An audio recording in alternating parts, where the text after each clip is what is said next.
Good to see everyone out this morning. We're continuing our study on teaching, basically discussing some things to consider in that light. We're looking at the book by Bob Waldron, A Generation That Knows Not God. We've got some extra copies if our visitors would like one. Got one up here. A couple of those. There's some more in the box in the copy room. So just who needs copies of the book? Okay, got one. Just bring up 2 or 3. And before we get started, we'll have a word of prayer. I'd like Scott, if you would, to lead that prayer. That's pretty good. My God, our Father in heaven, we come before you humbly, thanking you for the blessing of this day. We recognize you as the source of all creation, all power, all love, all wisdom. We thank you for guiding us through your word. We recognize our desperate need for you because of the sin in our life. We have hope and faith, Lord, and we know your word's true. If we'll turn our lives over to you, reject the ways of this world, follow you all the days of our lives, we know we will be with you in heaven forever. Thank you so much for that. Be with us this hour as we study your word. Help us to have a better understanding of teaching our families, teaching our friends, teaching one another in class. And help us to have an attitude or desire from your word. So thank you, Lord. Thank you for our visitors traveling here safely. It's an example that we cherish. People would stop on their way on their journey, make it a priority to worship you. It's a wonderful thing. Be with us again this hour. Thank you in the name of your Son, Jesus. Amen.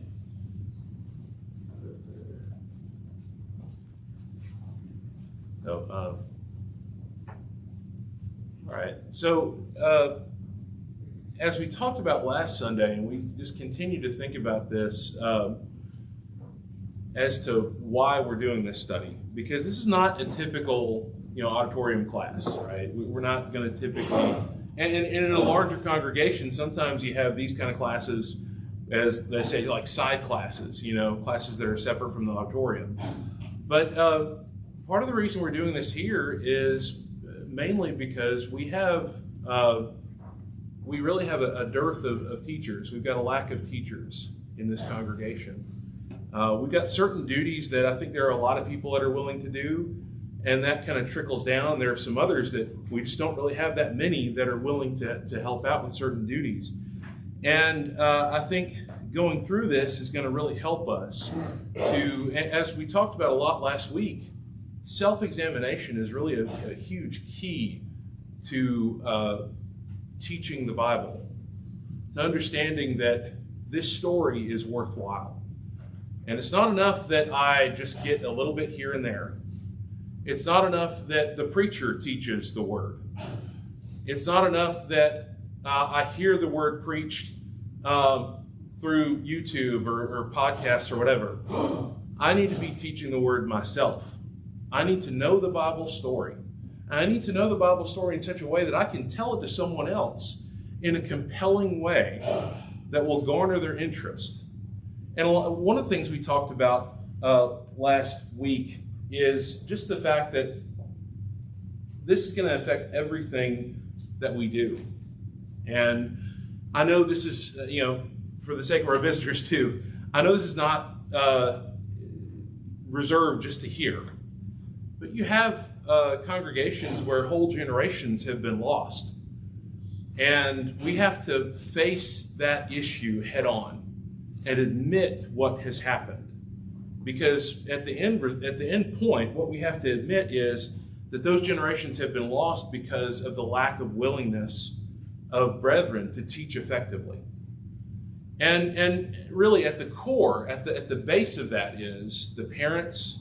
We talked about in chapter 2 the different weights within a child's life as they grow up. And certainly when we think about our time, we went back and we talked about some of the things that we grew up around and some scenarios that we were around. And I may have kind of put people on the spot with some of those questions last week if you hadn't taken a look at the book beforehand. I know some of you were literally not able to beforehand. Has anybody in the past week thought of any other things that you grew up knowing or hearing or seeing in Bible classes that teachers were doing that were particularly effective to you? Or are there any that you felt weren't quite enough? Anybody have any thoughts on that? I've had some very good Bible classes here, but I've also had some Bible classes that were affected by humanism. And you really have to pick those things out. We've had trouble in the past with that. Right. And we talked about a little bit last week how we really live in a very blessed time in the sense that we have ready access to a number of good material written by faithful brethren that we can essentially trust. But even then, we always have our Bible open, don't we? We always look at that. That's our goal. And so we discussed that a lot last week. And we talked about how do we build a love for God in our hearts, because I can't teach that if that's not already there. And it's kind of like sometimes when we try to teach others, we're taking this really surface level approach when maybe the full knowledge is not there in our own hearts. And so we talked about that, and we talked about the idea of, he talked about the catechetic response in chapter 1, how we settle into this thing, and it happens everywhere. But we settle into this thing where you memorize a set of responses, and you're able to spit out those responses kind of on command. And those of us who went to public school, I mean, that was our test. That was, generally most of what you learned were memory tests like that. Which, I mean, frankly, I don't remember any of that stuff. I mean, the things I remember from public school are things that have stuck with me. If I remember it, it means that it was taught properly to me. And I think there is a point to be made that when a student is not learning, there's always some aspect of the teaching that's falling flat. There's a failure there somewhere along the way. That said, the core is we need to keep in mind, what's the point? We're trying to get across the story of redemption. We're getting across the fact that Jesus died for your sins. I remember a friend of mine said one time to me, he's like, we're talking about raising kids. He said, we're raising little sinners. I mean, that's what we're doing. And he didn't talk about that as far as like how bad they are or how good they are. He just said that's the fact of the matter. The day will come when they will need the blood of Christ. And when that day comes, who are they going to be listening to? Who are they going to be focusing on? Let's be the ones that are teaching them. And that's from the ground up. And we talked about objective and secondary lessons, right? There are sometimes when we teach children Bible stories, and maybe we focus too much on the secondary lessons. We might feel like they're more relevant, more applicable, when really the objective lessons for example, when we mention Noah, we're going to mention Noah again today. But the main point of the story of Noah is not necessarily that he put a bunch of animals into the ark, right? I mean, the kids can play with the animals, and that's fine. But if all they get out of that is we play with some animals today, they have not learned the lesson of the story of Noah. The story of Noah is about you obey God. Even when it doesn't make sense, even when everybody's against you. And we touched on that, I think, very well last week.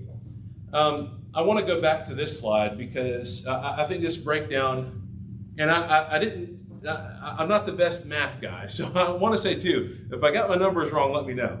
But I believe you have 8,760 hours in the year. And just in our case here at Golden Springs, if all you ever do is study your Bible on Sundays when you come to church, you'll have about 156 hours for the year that you will have spent studying the Bible. Add to that time, let's say you add Wednesdays onto that. Well, that bumps it up to 208 hours. If you go to the gospel meetings that we have, that bumps it up to 214 hours. If you add the weekly Zoom studies we have each week, 246 hours. And then the ladies' Bible studies and the men's Bible studies, for each. If you add that up, ultimately comes to 268 hours. So possibly, if you use all of what we do here, right, and sort of ancillary, sort of on the side in terms of what we're trying to do with our Bible studies here, you can spend 268 hours a year. That sounds like a lot of hours. But then when you do the math as far as the percentage of the year, that comes down to 3.05% of your year. And so which of us would like to tell God, like, you know, I'm spending 3% of my time each year studying the word that you gave me. You know, will we say that to him proudly? No, I think we'd kind of be like, you know. So I say all this to say this needs to be a from the bottom build up. This is not a matter of, oh, I better study the Bible so that I can teach the class. Here's the thing. If we don't come out of this with more teachers, that's okay. But if we don't come out of this with students that are more willing to study the Bible than before, that are more invested than before, if we don't come out of this with that, then this study will have been worthless. So I would like to lay that on your lap as we look at this together and study this together. So self-examination is a huge part of this. We need to make the best use of our priorities of time. We only have so much time. You think about Jesus, and I can't help but think about the fact that he was teaching all the way to his death. I believe on the cross, the things that he was saying were teaching. He was showing others, this is what this is all about. And even though he was racked with pain, he could have been selfish. He could have said, oh, I'm not going to say anything. He said some things that were very useful. I personally believe that when he says, my God, why have you forsaken me? I believe he's saying, look back at Psalm 22. I believe that's what he's essentially saying, is look back at the proofs concerning me. This is happening for a reason. And you see that in the Gospels, right? He said in Mark chapter 1 and in Luke chapter 4, he has come forth to preach. That was why he came. And we talk about, he came to save us from our sins. Yes, 100%. But what he says in the Gospels is he came to teach. And so if we're going to be like Jesus, we need to be teachers. We need to be, as we talked about last week, we need to be storytellers. We need to be people who are able to tell the story of Scripture in such a way to get across what that story is and make sure it's accurate, and also make sure we're telling it in a compelling way to let that word come alive for somebody.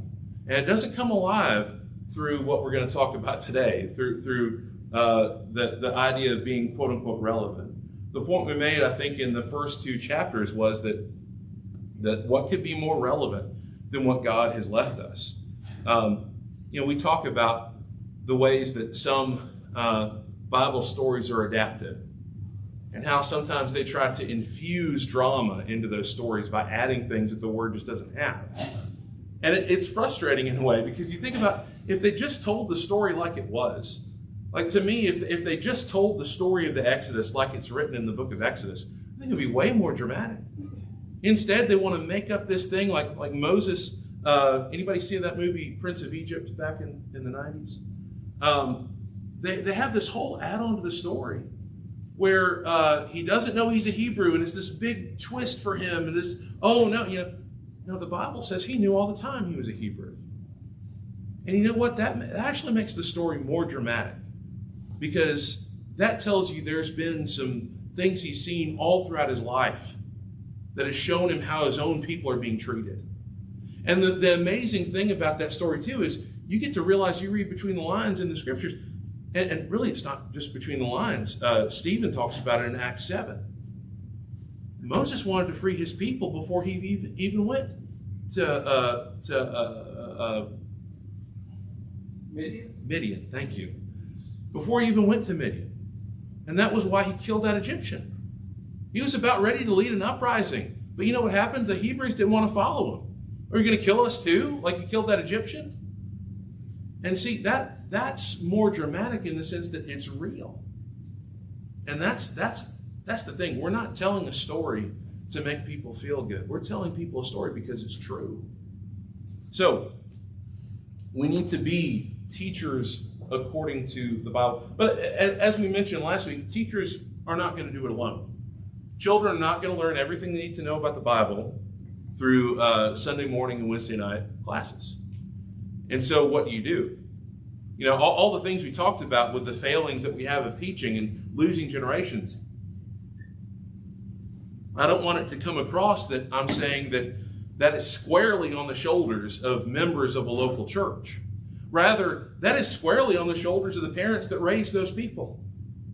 I mean, that's on them ultimately, because they have the majority of the time and the majority of the influence in that person's life.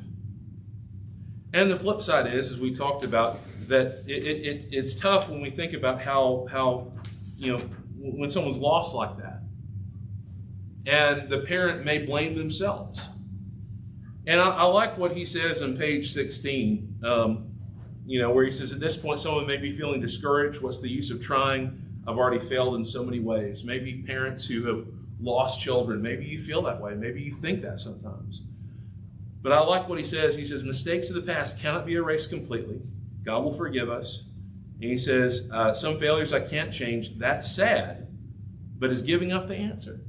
Is sowing more bad seed the way to avoid future bad fruit? No, let's turn around and grow in our determination and our ability to teach. Don't add to the problem. And this is where it gets really tough to see older brethren whose kids have fallen away, and they long for that fellowship with their children. But the reality is the two wrongs don't make a right. And so it all kind of comes back to redouble your efforts. Get back to the scriptures. We talked about in the men's study yesterday in Psalm 119, the passage we looked at, was this whole aspect of the psalmist wanting to get back to the commands of God. And there's this whole sense that his soul clings to the dust of the earth. He's beaten down by his own sin. But we can rise up and we can live in such a way to be pleasing to God in that way. So we talked about the situation. You imagine a fellow who grew up in the time of what we might think of as the greatest generation, the people that invaded the promised land and claimed that inheritance of God. And you imagine this fella, years later, walking with his child, and the boy looks at the altar and the stones that Joshua had said years before. When your children look at this stone, you can tell them about the great things that God did and how he saved our people with a mighty hand. And so you can imagine a child, looking at that and trying to ask his father, well, why are those stones there? And he just hurriedly tells him, well, this is because it's there to remind us of when God caused the Jordan to stop flowing. We crossed over on dry ground. Well, let's keep going. Let's keep, and he rushed through the lesson, right? Sometimes we rush through the lessons and we're not getting across what we need to get across. Well, I'm trying not to spend too much time on review here. Are there any questions or any thoughts before we keep going? So in chapter 3, he talks about the philosophy of humanism. And can someone kind of break that down for me? I've got I've got two different definitions here that he mentions on page 18. Satan wants to sell us humanism in a certain way. He wants us to think, well, humans are good, and really whatever makes life for human beings better is to be desired. That's what we need to go with. And that's kind of how humanism is packaged to us. And I agree with what he says in this book, that it's pervasive. It's everywhere. Because this appeals to our desires. This appeals to what we feel is going to be best for us, or what we think is going to be best for us. But the true definition, I think, he's spot on. What humanism essentially says is that God does not exist. Human beings are the highest life form, and therefore humans can and should control all of their lives. I remember frustrating Sharon so much when she was studying in grad school. She would get to the point where she just read so much that she had me read to her. It's like, okay. And but these books were saying some absurd stuff. Like, you've got to let the children choose their own morals. If they decide something is right, then that needs to be acknowledged as right, and so on and so forth. I would frustrate her because I would stop the reading. I'd be like, this is insane. Because, what if a child wants to hurt another child? What if they think that's right? But those things are not always so obvious to people, though. And I mean, to me, it's a situation where we can be pulled to think, well, that must be the right way to go, because it's going to make everybody feel better, and everybody's going to get along a little bit better. But we go along with this, and he talks about this in page 18, where if we go along with this hypothetical, we can see where people go with it. And I think about, I'm not, you think about a young man that basically is told all through his life, you can do whatever you want. You can be whoever you want to be. I grew up hearing that in school and in TV, television, and movies. You can be whatever you want to be. But the day comes when he hurts a girl that he goes to school with. And suddenly he's being punished intensely for this. But this doesn't make sense, because he was told he can do whatever he wants to. He can be whatever he wants to be. That's humanism. That's what humanism essentially does, is it brings us to this state where life makes absolutely no sense. And it's sad in a sense to think about it that way. Give me some thoughts here. What are some things that those of you who read through lesson 3, what are some things you think about? I mean, any places you disagreed with them? Any places where you see this? Or I think all of it was pretty clear to me, but anybody have any thoughts there? Scott? Well, I think we see this in the world everywhere.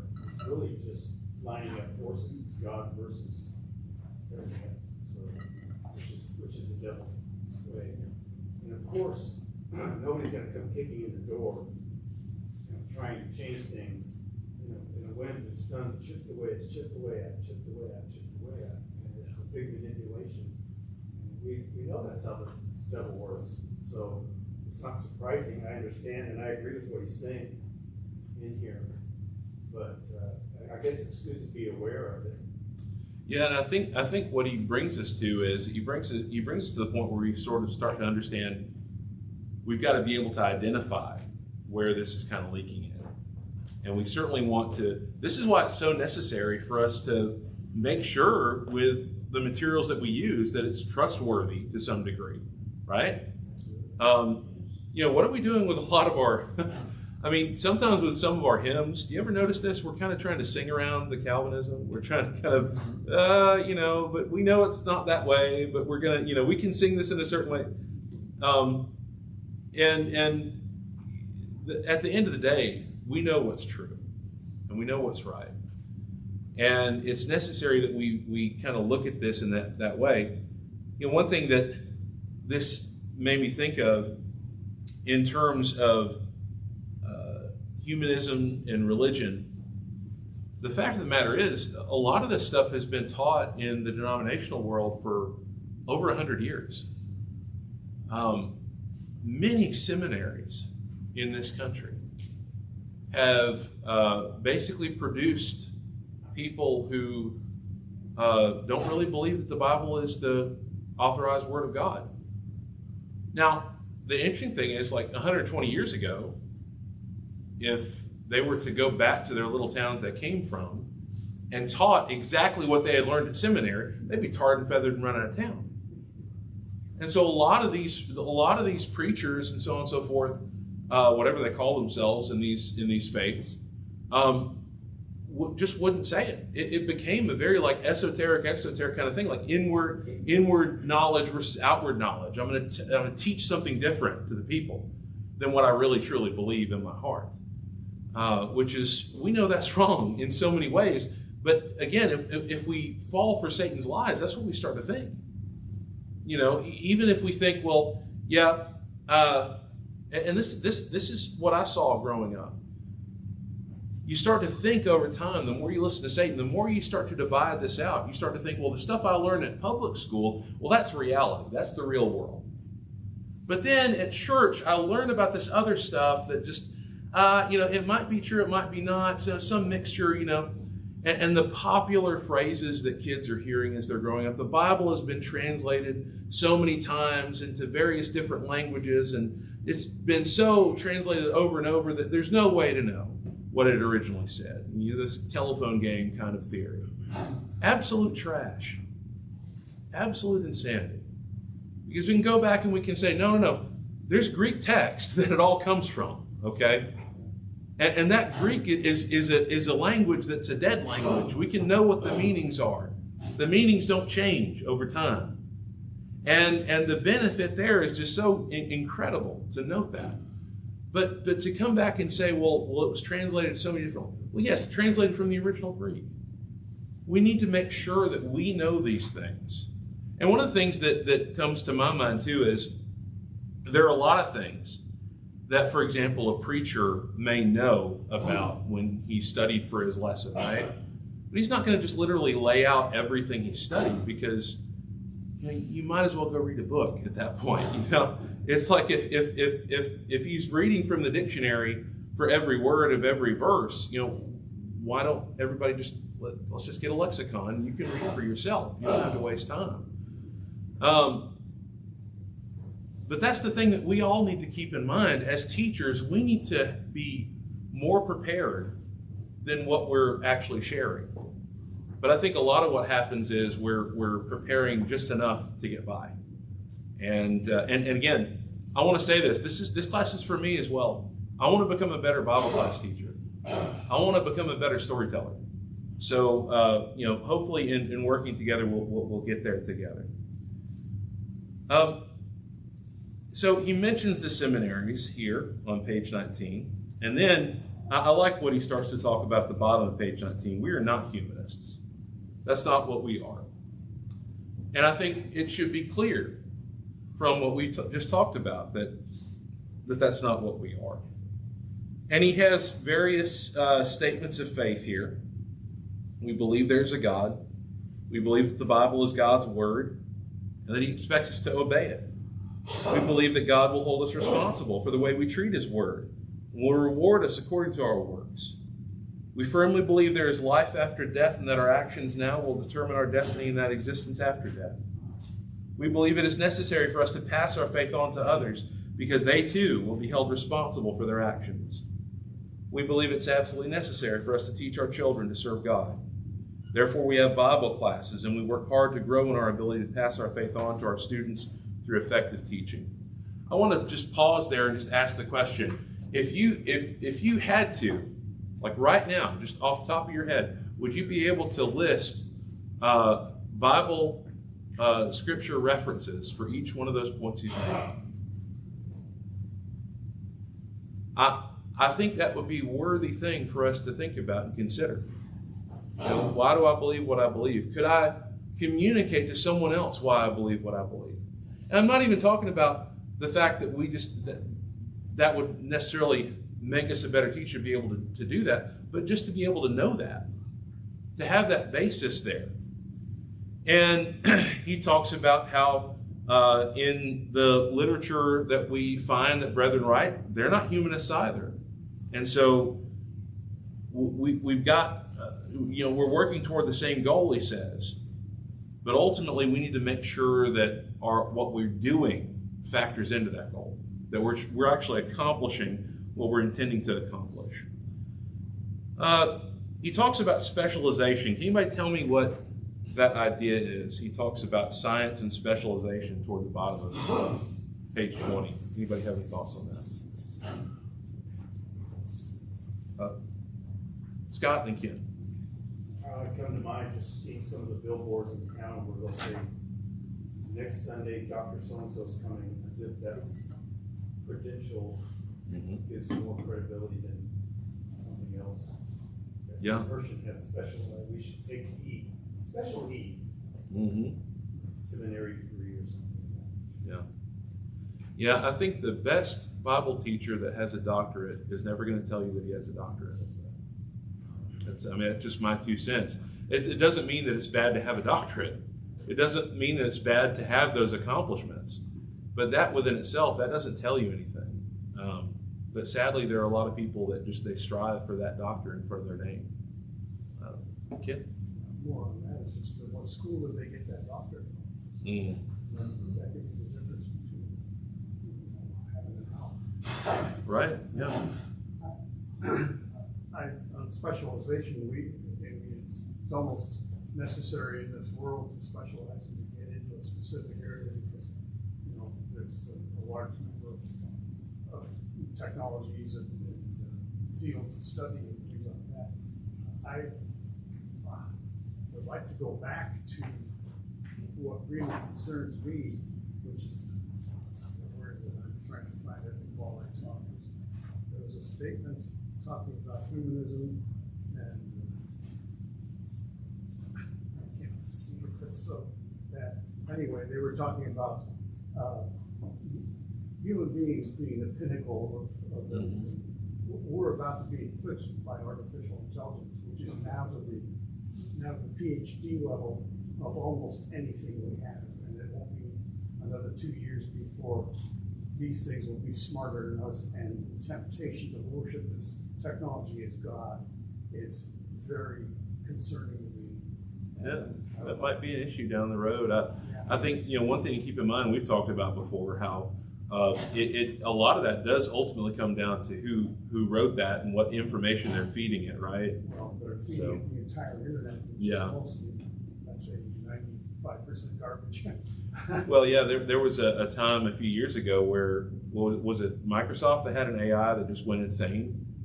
Like just, yeah. Led astray by a lot of people. Yeah. Had bad intentions. Yeah, I'm not going to pretend that that's not a concern down the road. I think number one is we've got to kind of focus on where we are and what we're doing in our local congregations, and I think most of us can kind of understand that's the people that start to go that route. They're not going to be. We'll be able to spot them pretty far away for the moment.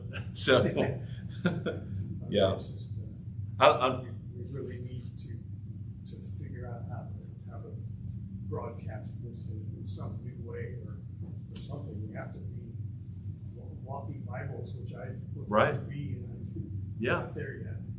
Well, that's the crazy thing. You've got ChatGPT able to spit out sermon outlines and Bible lessons that sometimes seem like, oh well, it's this makes sense, but keep in mind too, like we've talked about, all that those are large learning models.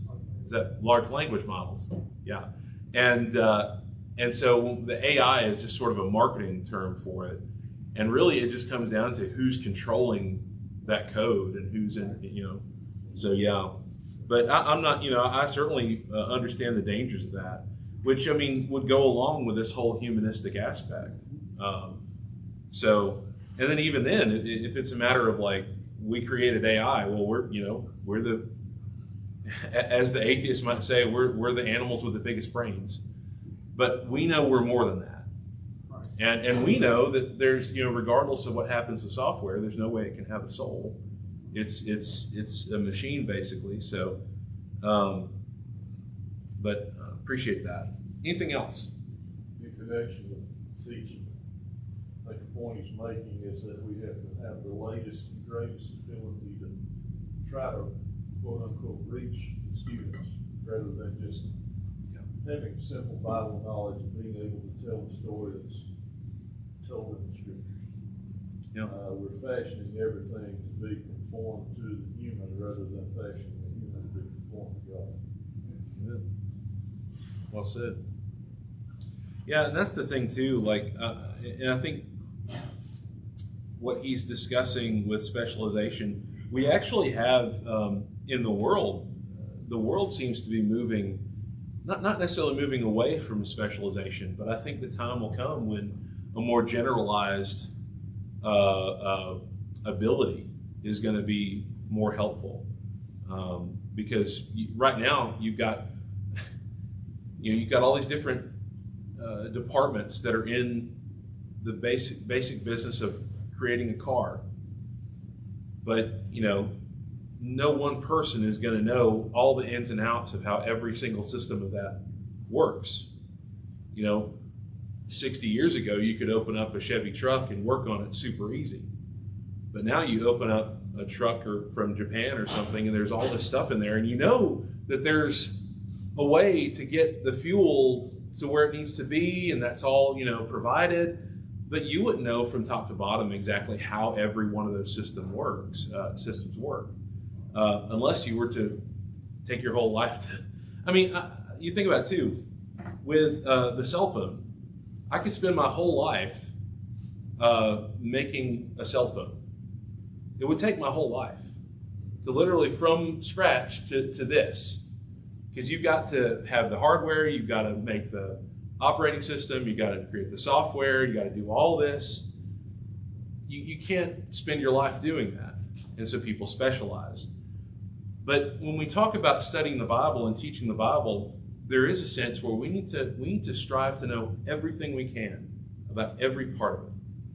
We don't want to just be people that know the Old Testament very well, or people that know the Gospels very well, or we want to know the whole story. So, as he continues to talk about this, he talks about the Bible class where the story of Jesus feeding the 5,000. They emphasize the little boy sharing his lunch in John chapter 6, which is, we know that's been taught before to children, and I may have heard it at some point as I grew up. But as he talked about it, he says here, it's God. That's the whole point of it. Like only God could feed that number of people from such small amount of food. And only the King of Kings could provide for that. And so by looking at something that we might say is relevant, right? Well, it's relevant to teach kids to share when someone else doesn't have and things like that. But the better lesson, really the main lesson to prove here is that Jesus is God. And when we think about this, he goes back to how the humanist looks at all religion. God is dead. God doesn't exist. But the masses are not ready to give up religion. And so let them have their religion, but take God out of the picture, turn all emphasis to life on this earth, because that's all there is. And that's what boils down in a lot of our interactions in our classes, is we're tempted to take this and try to make it quote-unquote relevant, when really the most relevance there is what happens to us when this life is over. And the biggest relevance is, will we obey God or not? And so I don't need to leave this up to other people. If you know someone who is a public or private school teacher, I don't know who go ahead, John. Just wanted to talk about how you're teaching those lessons. Mm-hmm. I think there's something to be said for teaching things at a level that the students are able to comprehend. Right. Because Yes. Pre-K kids are not going to really be able to fully grasp that concept of mirror. You introduce it to them in a way they can comprehend, then you've got to be consistent and come back to it and further on the meaning of it. Absolutely, yeah. I appreciate that. And he's got more later on in the book to kind of specifically talk about the what's the proper kind of stuff to focus on. He does mention, I think in the first or second chapter, where why do children have trouble following a sermon? Well, because a sermon is dealing with maybe more abstract concepts. It's much easier for children to follow along with a narrative, with a story. That's why it's easier to teach the histories. And so when you teach, for example, the epistles to children, you're going to be focusing on a very smaller, range of things. Like, well, here's who wrote it. Here's who it was written to. These are letters. A lot of the ways that I've seen good Bible teachers focus on that, they'll have like the letters and stuff and try to make them think about that idea. But then beyond that, you can make clear some very basic things about, Paul wants the Corinthians to fix a lot of things they've got wrong.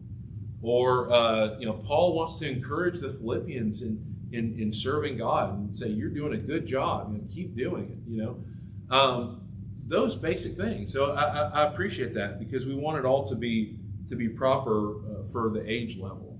Very good. So if you know a school teacher, public or private, anybody know one? Think about if they are encouraged or discouraged to teach ethics in the classroom. And I think most of us probably already know the answer to this. Usually with public schools, they're encouraged not to. And it's kind of an interesting thing. Did anybody hear recently, I think it was in Ohio, that it was the governor or something said recently that they're going to have Bibles in every class, they're going to teach Bible in the public school classrooms. And we might as Christians kind of say, well, good, that's great.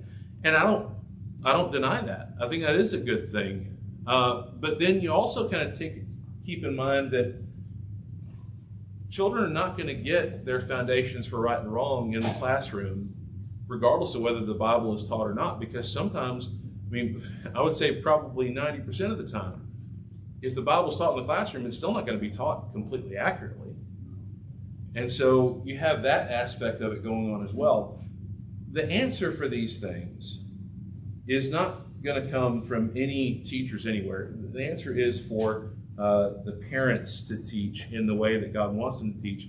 And you think about how these lessons are taught. Look with me at 1 Peter 3. 1 Peter 3.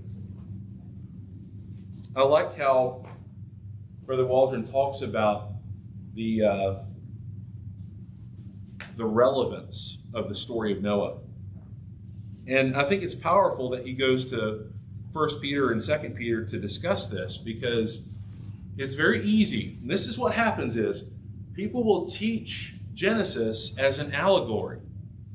And even the thinkers of our day, people, young men listening to Jordan Peterson will hear Jordan Peterson talk about Genesis. And they may even get some good points from Jordan Peterson in his thinking. But the reality is Jordan Peterson is not a Christian. And I don't really think he believes in the God of the Bible. Because when we really listen to him, he talks about those stories as if they are allegories. As if they didn't really happen, but this is just sort of a symbolic story. Now, I don't pretend to know what he thinks in his heart per se, but you can't teach Genesis like an allegory and then go over to 1st and 2nd Peter and say Peter was a real guy that said real things. Because Peter didn't teach Noah as an allegorical story, as if this didn't really happen. 1 Peter 3, 19 and 20. Somebody read that, please. By which also he went and preached unto the spirits in prison, which sometime were disobedient, when once the long suffering of God waited in the days of Noah, while the ark was preparing, wherein few, that is, 8 souls, were saved by water. See, the question you ask here is not relevant to see that Noah did this, right? That he took that warning of doom that God gave to him and he ran with it. He recognized that was a true thing. And Peter's not talking about this as if this is some fake story. He's saying this really happened. Look over at 2 Peter 3. 2 Peter 3. And somebody read 2 through 12. 2 Peter 3, 2 through 12. That you should remember the words spoken in the past about the future by the holy prophets and the commandment of the Lord and Savior, given by your apostles, personal chosen representatives. First of all, know without any doubt that mockers will come in the last days with their mocking, following after their own human desires, and saying, where's the promise of his coming? What's become of it? Well, for ever since the fathers fell asleep in death, all things have continued exactly as they did from the beginning of creation. For they willingly forget the fact that the heavens existed long ago by the word of God, that earth was formed out of water and by water, through which the world at that time was destroyed by water, being flooded with waters. But his word, the present heavens and the earth, are being reserved for fire, being kept for the day of judgment and destruction of the ungodly people. Nevertheless, do not let this one fact escape your notice, beloved, that the Lord one day is like 1,000 years, 1,000 years is like one day. The Lord does not delay as though he was unable to act, and is not slow about his promise, as some count slowness, but is extraordinarily patient toward you, not wishing for any to perish, but for all to come to repentance. 2:12. 12, yes. Okay. But the day of the Lord will come like a thief, and then the heavens will vanish with a mighty and thunderous roar, and the material elements will be destroyed with the intense heat, and the earth and the works that are on it will be burned up. Since all these things are to be destroyed in this way, what kind of people ought you to be in the meantime, in holy behavior, as a pattern of daily life that sets you apart as a believer, and in godliness, displaying profound reverence towards our awesome God, while you earnestly look for and await the coming of the day of the Lord. For on this day the heavens will be destroyed by burning, and the material elements will melt away with intensity. Do you see how he takes the story of Noah and he relates it to the future of earth? And he makes it clear that the Lord is able to deal out judgment against the wicked. And that's, the point he's making is how much more relevant can you get than that? And then he mentions 2 Peter 2, where verses 4 through 9, where God did not spare the angels who sinned. Verse 5, he did not spare the ancient world, but saved Noah, one of 8 people, a preacher of righteousness, bringing the flood on the world of the ungodly. And we could keep reading there. Basically, the sense that God is able to mete out judgment against those who are wicked and able to preserve those who are right with him at the same time. And the thing is, these lessons fall by the wayside when we embrace this concept of humanism. We want to try to say that, well, we've got to make it relevant, we've got to make it true to people's everyday lives. But he mentions here the story of Balaam. And as we think about the primary objective of that story, what does he mention is, should be the main point of the story of Balaam? We should always obey God and not be driven by our lust. Yeah, And his absolutely. was lust for money. Yeah, 100%. He says it's the story of a man who was in rebellion against God's message and how he kept trying to circumvent God's will, At one point, Balaam had said to the people that come, said, go back and I'll see what more the Lord is going to say to him. And I'll read that and you think, why are you saying that? What else do you think he's going to say? Yeah. And that's the point. But, we've got some other things that we might think of there. He mentions Jesus entering Jerusalem. And we want to keep in mind, of course, that as we read it, what's the point of that story? Of Jesus triumphantly entering Jerusalem. What's the point of that story?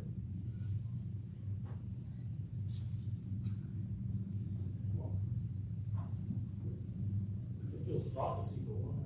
Fulfills prophecy? Yeah. But also that he knew that the people were fickle and didn't put much stock in what they were doing, even though they were doing the right thing at that time. What were the Pharisees, or what were the Jews having trouble with when Jesus was entering Jerusalem? What were they complaining about? What were the people? Go ahead. Sorry. I'm just going to say, the people recognized what he was doing as, he said, prophecy. Yeah. But he came in like it was prophesied, and he was telling the truth, and showing that he was the Son of God. there are a lot of things he did that should have established that.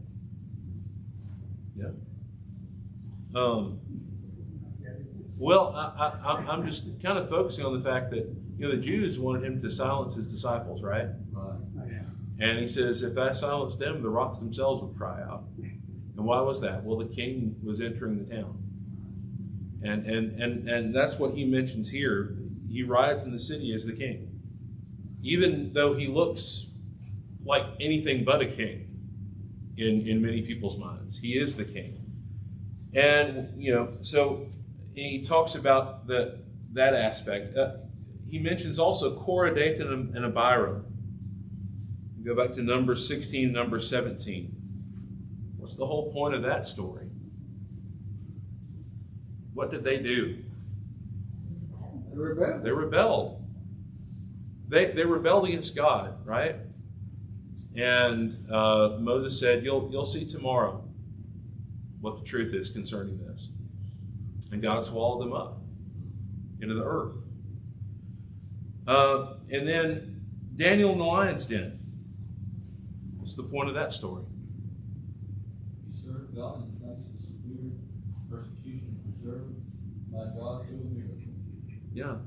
He was willing to disobey man to be faithful to God.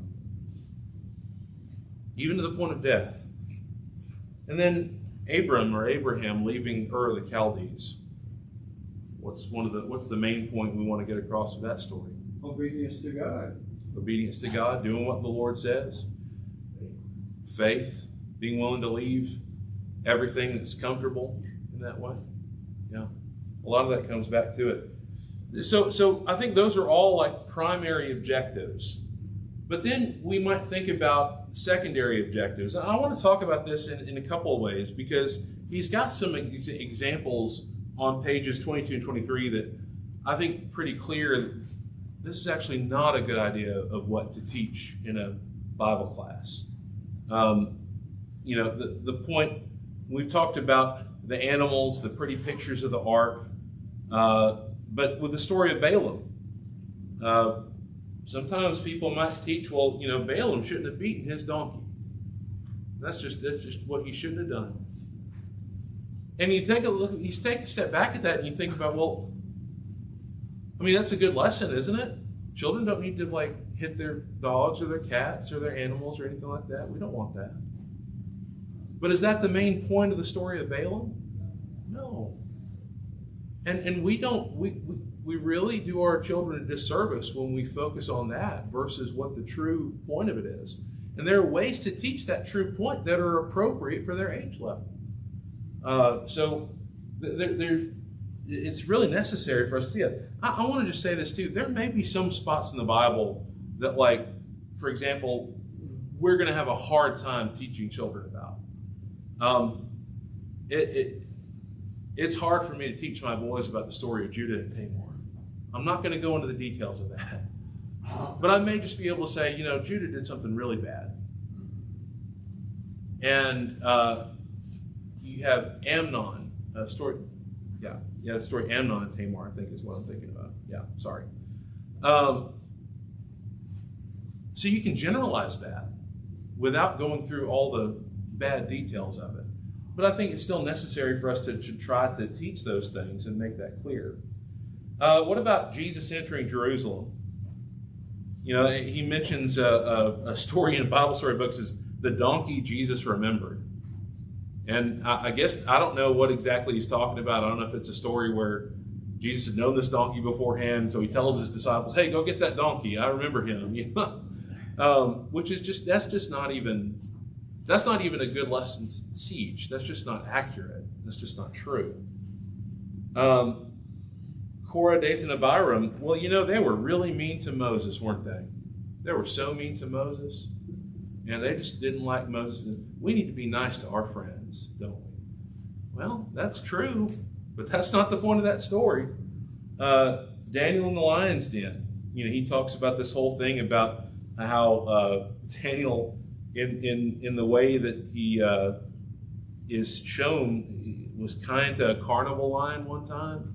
It's insane stuff people bring in. because ultimately we're trying to make this more relevant, but we actually rob children of the Bible story. And with you think about those aspects of Abram leaving Ur, I might think of a secondary lesson. Abram brought his whole family with him. He could have left them behind, but he took them with him. Isn't that nice? Or so there are tons of ways that we can trivialize these things. Yes, sir. This example he gives just brings to mind to how, as adults, people stray from the authority. Like if we have more upbeat music, we'll get more people. So it's this high-minded human way of saying, I know, God, you put this really good map together, but check this out. Look what I've come up with. This is really going to be better. Yeah. We're going to get more people to come, or whatever the case. What if the kids go home and say, well, what'd you learn? I don't know. They want to go home and tell mommy about the donkey. So it's this high-minded thinking that they know better than the Bible's clear stories. Yeah. Taught in an appropriate way to appropriate ages. And another thing, one more thing is, like the story of Noah, there's a basic principle we've been talking about, obedience, but for an adult class or preachers, there's probably been, dozens of lessons, accurate lessons taught on the story of Noah on different, there's so much in there that could be taught to adults. But you're right, the main point, especially when you're dealing with children, those points are irrelevant. They can't conceive that yet. Some of those points. Especially when there are details that that they're not going to grasp. Yeah. I mean, you've got to focus on the main point there. So very well said. Effective. Yeah, effectively. Yeah. I think effective is the word. Yeah. And you see that various places in this book. And I think effective teaching is how we really want to think about it. One more note on this with adaptations. I don't know how many of us have watched through The Chosen. I watched the new season past couple months or something when I could. And one of the things that was just kind of a shock to me, they get to the point where they're going to they're at Caesarea Philippi. And in the scriptures, this is actually, to me, a very dramatic part. And so I was really kind of saying, okay, let's see what they do with this. And because keep in mind, Caesarea Philippi was a place where they worshiped the god Pan. And it's in this backdrop that Jesus asked his apostles, who do men say that I am? And the apostles say, well, some say you're John the Baptist, some say you're the prophet, some say you're... Yeah, but who do you say that I am? And then Peter says, you're the Christ, the Son of the living God. And they get all that, and I was, okay, but what I was looking for and waiting for was the moment right after when Jesus says, the Son of Man is going to be betrayed in the hands of men, be killed by the religious leaders, and he'll be raised the third day. And what happens in the scriptures, of course, after that is that Peter takes him aside and rebukes him.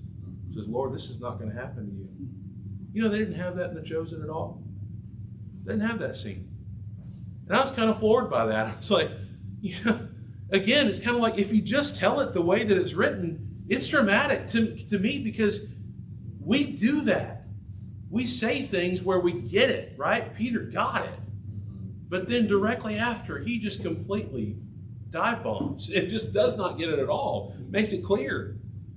And getting back to that whole aspect of what you were talking about there, Scott, there's Peter using human wisdom to try to inform him about what Jesus should be saying or not saying.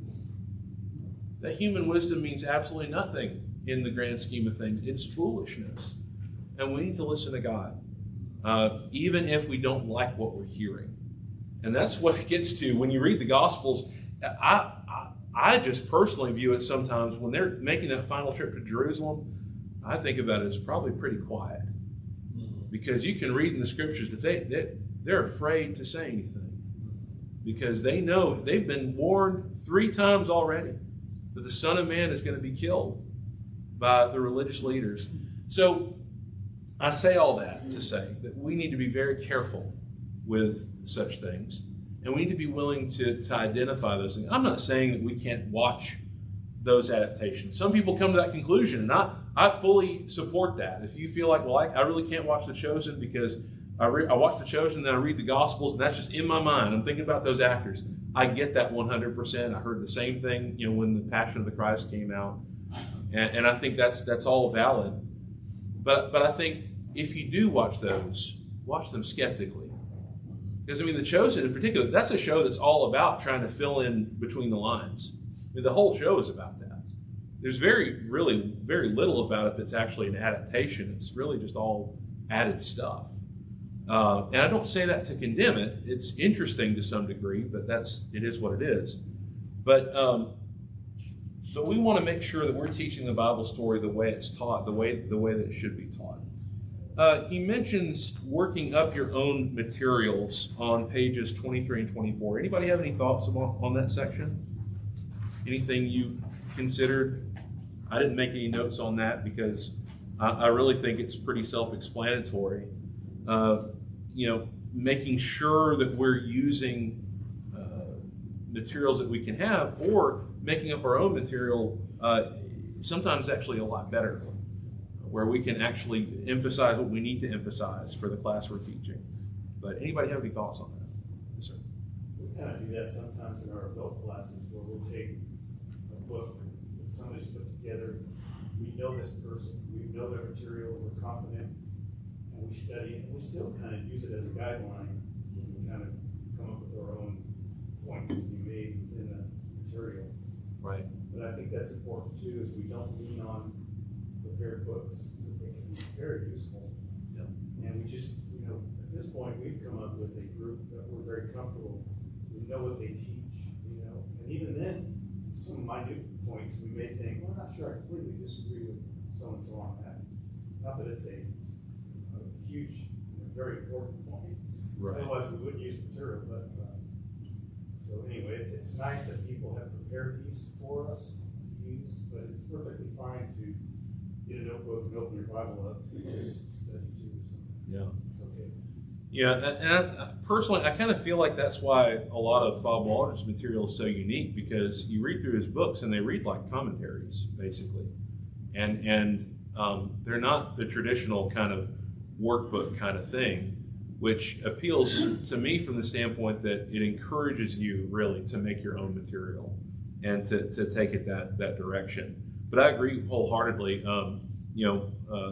We're able to find material that's accurate, that teaches it well. We can use that and we can move forward with that. The other thing he does talk about, and I appreciate that he mentions that application is necessary on pages 24 and 25. We want to teach lessons, as he says on page 25, that will be relevant for a lifetime and for all eternity. He's not saying in all of this points that we've been making, we've been talking about, we've got to get across the knowledge. We can't apply the knowledge until we have the knowledge, right? But we can't just leave it at the knowledge. We do want to make sure that we're coming back to do that application. And that's why, again, I don't want us to think that we're making this hard and fast rule between teaching and preaching. They're totally separate things. No, not necessarily. But a sermon is primarily dealing with application, right? And whereas in Bible classes, we're going to be primarily focused on getting across the information, the knowledge they need to know, with some application in there to try to bring that together. But we want to make sure that it's not primarily application.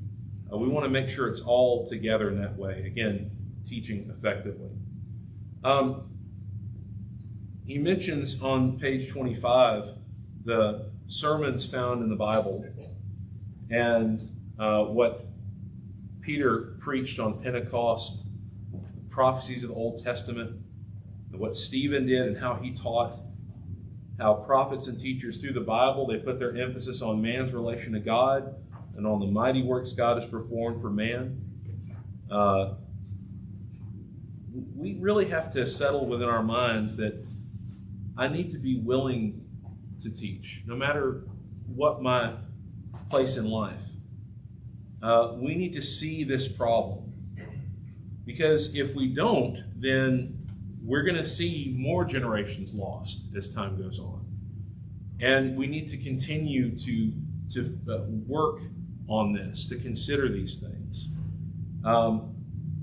this is just a self-examination question here. Have we placed more emphasis on the secondary objectives of a lesson than the primary objective before?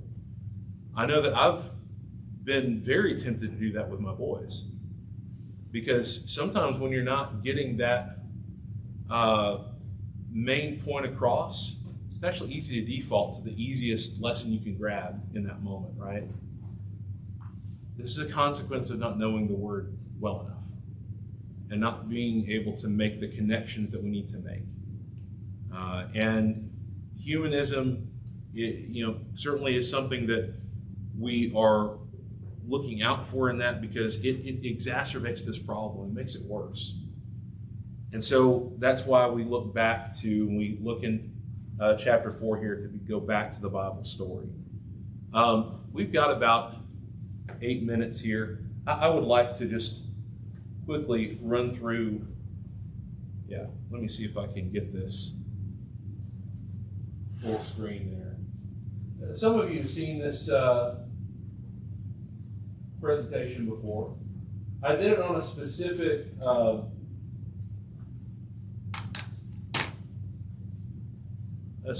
platform called Prezi years ago, and I just haven't adapted it to PowerPoint because there's so much zooming with it.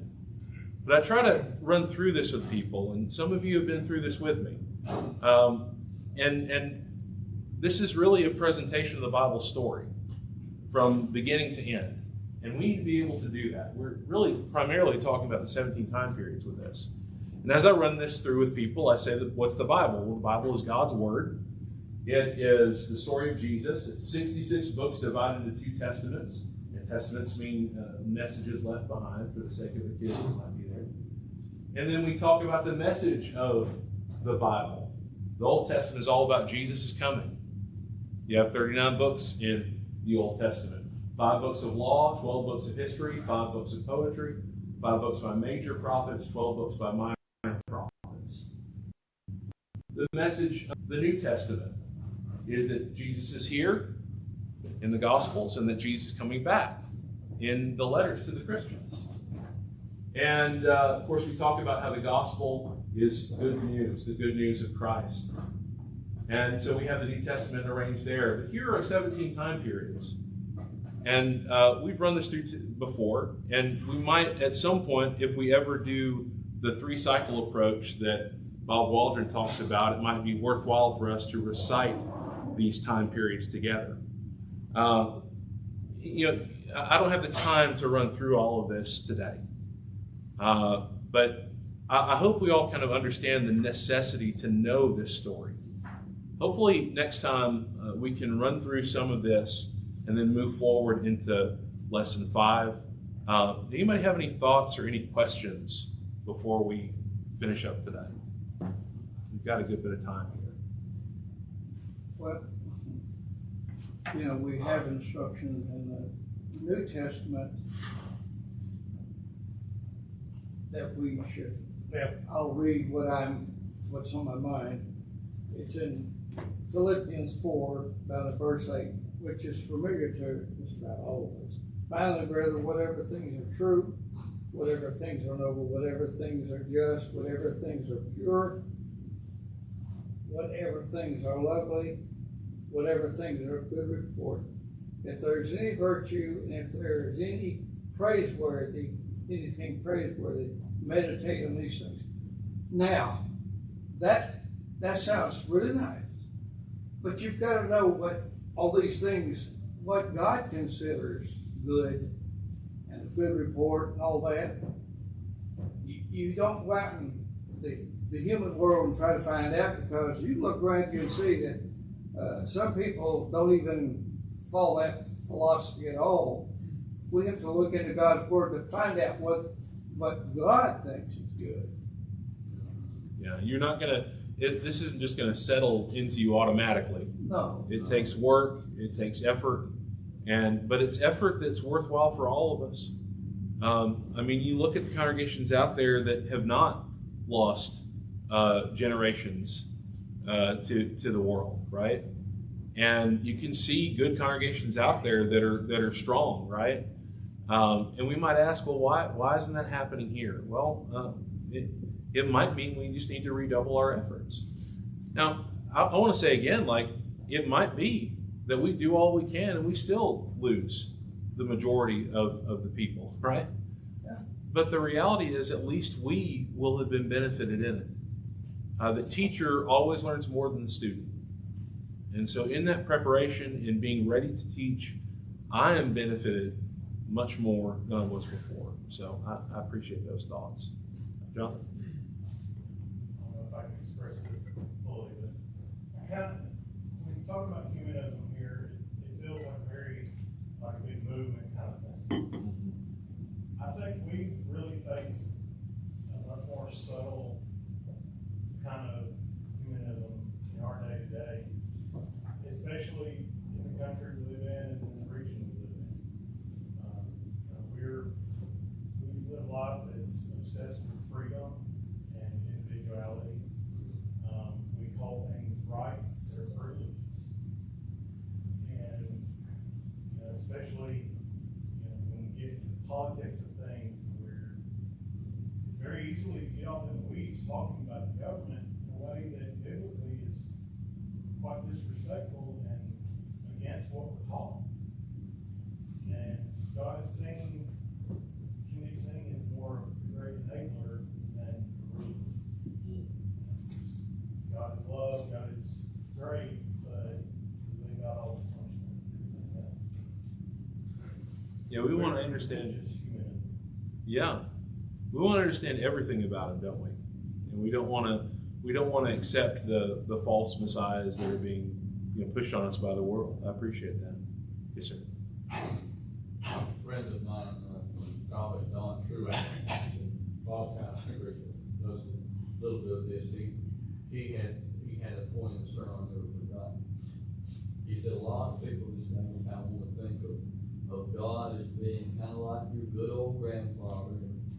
One day you're going to get to the day of judgment, and he's going to say, well, I know that you didn't do it perfectly. And then in the tone of the voice he says, but it's all right. Yeah, we want the grandpa, don't we? We do. Yes, sir. We don't want the accountability Yeah. for what it's every word. I mean, I've said a lot of words that I regret, and that's not gonna be a happy day for me to have to go back through all that and say, well, I'm really foolish there. Yeah. And the next 15,000 times I've said that. I mean, that's just, accountability is really something we need, and that puts a lot of people off. But Yeah. The idea of the grandpa is kind of still in my mind even with that, because, I've been blessed really to have men in my life that are kind of like extra grandpas that maybe were a little bit tougher than, the normal kind of grandpa you might think of. And that's beneficial. I mean, I think about my time with Aubrey Ballou, and that was just very, very helpful to have someone in my life that, at the same time, just an amazing balance with some of these older brethren that had the grace that they needed to have. I mean, one of the first times I sat down with Aubrey, I told him, like, listen, I've done a lot of bad stuff in my life, and I just, and he stopped me in the middle. He's like, listen, son, we've all done bad things. We need to get past it. We're gonna study together right now. Okay.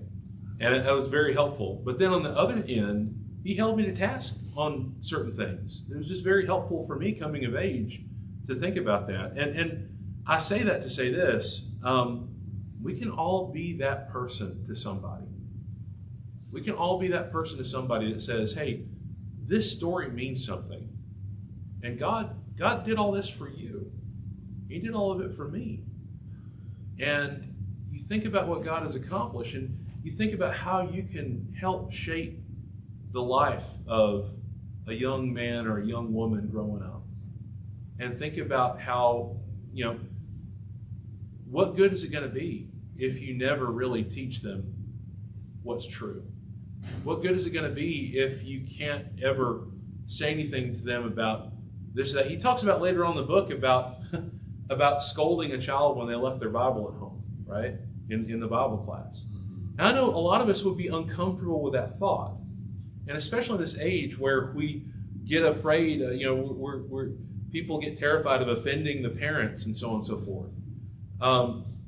We need to be people who are willing to help these children to learn these lessons. It ultimately comes down to the parents, right? But in the little time we have with them, I think we can make a big difference. When you hear the truth from a voice that's not your family, sometimes that can be very, very beneficial in good ways. Anything else before we finish up this morning? All right, thank you for your time.